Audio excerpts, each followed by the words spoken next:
Alamak,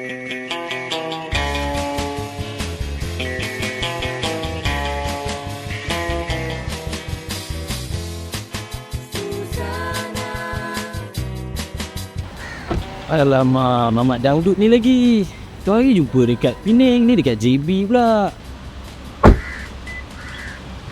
Hai, Mamat pelan-pelan naik ni lagi. Kau buat apa kat sini? Hari tu jumpa kat Penang, ni dekat Johor pula. Aku pula. Ni mesti kau ikut aku kan? Kau nak suruh BMAX beli Proton dengan kau kan? Kalau diorang berminat dengan Proton, apa salahnya?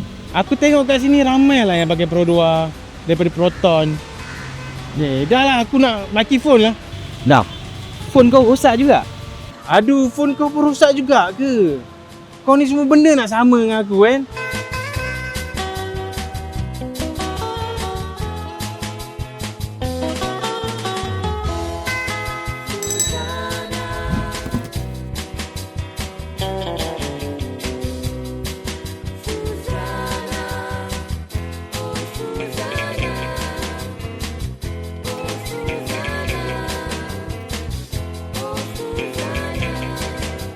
Selamat datang ke BMAX HQ.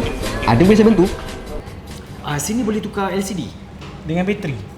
Dekat sini kita ada jual bateri, LCD, tools dan sebagainya.